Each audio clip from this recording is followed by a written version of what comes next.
नमस्कार दोस्तों। आज का ब्लॉग थोड़ा लेट शुरू हो रहा है, लेकिन यकीन मानिए शुरुआत ऐसी जगह से हो रही है जहां दिल अपने आप शांत हो जाता है। शंकर भगवान और लल्लन भैया। हमारे घर के बाहर कोई बड़ा मंदिर नहीं है, ना घंटी ना गुम्बद, बस कुछ पत्थर रखे हुए हैं। लेकिन गांव वालों की नज़रों में यही हमारे शंकर भगवान हैं। और इन पत्थरों में सबसे बड़ी खूबी है हमारे लल्लन भैया।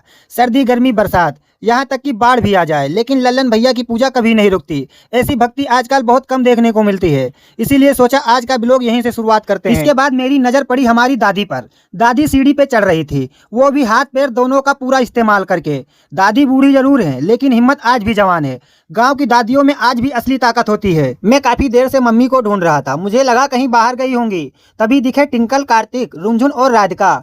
और तभी पीछे से आती हुई दिखी मम्मी।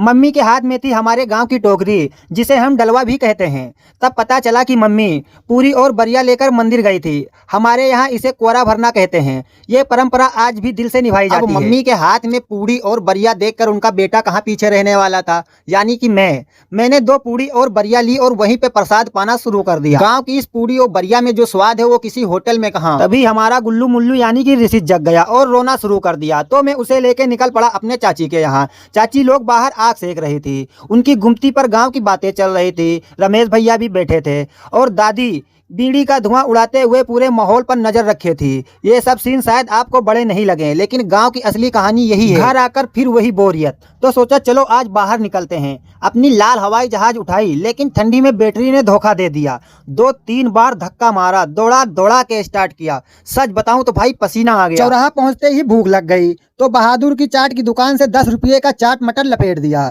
फिर यादव जी की पान की गुमटी पे मीठा पान। गांव का चौराहा मतलब खाना, गपशप, टाइम पास, डंडा गेंद का महायुद्ध। पता चला गांव के लड़के कूड़ा गए हैं गेंद खेलने के लिए। मैं भी बाइक उठाकर पहुंच गया। भाई साहब वहां तो ऐसा लग रहा था जैसे मेला लगा हो। 4 मैच हुए, जिसमें से 2 कूड़ा वालों ने जीता और 2 हमारे गांव वालों ने।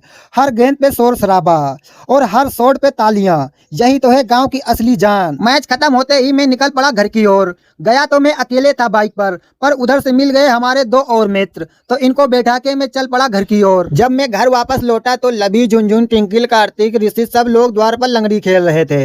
मैं बस बैठकर उन्हें देखता रहा। तभी मम्मी चाय लेकर आई। मैं, मम्मी, दादी तीनों आग सेकते हुए चाय की चुस्की लेने लगे। ऋषि भी कहाँ पीछे रहने वाला था। आज मेरा तहरी खाने का मन था, तो मैंने अपने घर वालों से बोला कि आज तहरी ही बनाना। तो खाना खाते हुए ही आज के ब्लॉग को यहीं ख़त्म करता हूं। अगर आपको हमारे गांव की ये सादी सी ज़िंदगी, भक्ति, परिवार और मस्ती पसंद आई तो वीडियो को प्यार दीजिए, लाइक करिए, फॉलो करिए। मिलते हैं अगले वीडियो में। Bye bye.